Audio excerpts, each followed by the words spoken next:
Le corps sans vie de Romy Schneider a été retrouvé le 29 mai 1982. Elle avait 43 ans. C'est Laurent Pétain, son compagnon de l'époque, qui avait contacté les secours lorsqu'il avait réalisé qu'elle ne respirait plus. Il y a des noms tristement célèbres dans l'histoire du cinéma. Et Romy Schneider en fait partie. L'immense actrice est décédée le 29 mai 1982 à l'âge de 43 ans. À l'époque, aucune autopsie n'avait été réalisée sur son corps, et la version officielle était que Romy Schneider est décédée de cause naturelle. À côté d'elle se trouvait une lettre d'excuse.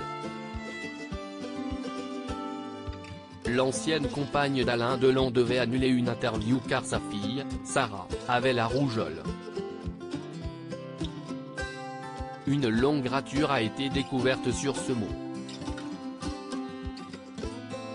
Aux yeux de la police, il n'y avait pas l'ombre d'un doute, l'emblématique Sissi s'est effondrée alors qu'elle était en train d'écrire cette lettre. Des années après, personne ne connaît réellement la vraie cause du décès de Romy Schneider. Certains parlent encore aujourd'hui d'abus de barbiturique, car l'actrice ne s'était jamais remise de la mort de son fils David, en 1981. Pourtant, rien ne semblait prédire la fin funeste de Romy Schneider.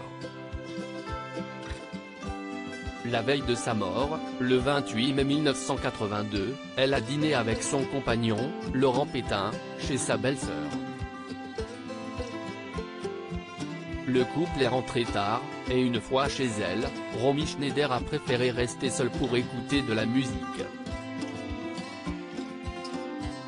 C'est Laurent Pétain qui a découvert son corps inanimé le lendemain. Pensant d'abord qu'elle était endormie, il l'a transportée dans le lit. C'est là qu'il s'est rendu compte qu'elle ne respirait plus. Laurent Pétain est marié à la journaliste Michèle Halberstadt. C'est en 1981 qu'il a rencontré Romy Schneider pour la première fois, grâce à Claude Berry. Leur relation a pris une tournure dramatique un an plus tard, avec la mort accidentelle de David, qui avait tout juste 14 ans. Âgé de 74 ans aujourd'hui, Laurent Pétain est producteur de cinéma. Il a produit de nombreux films, comme la saga Taxi, mais aussi Rosetta des frères Dardenne, ou encore Aide-toi, Le ciel t'aidera, de François Dupeyron. Le dernier film qu'il a produit est Mauvaise fille de Patrick Mille, sorti en 2012. Il est marié à Michèle Halberstadt, journaliste âgée de 67 ans et rédactrice en chef de Première. Avec son épouse, il a fondé la firme de production et de distribution Art Sélection. Un couple qui dure depuis des années.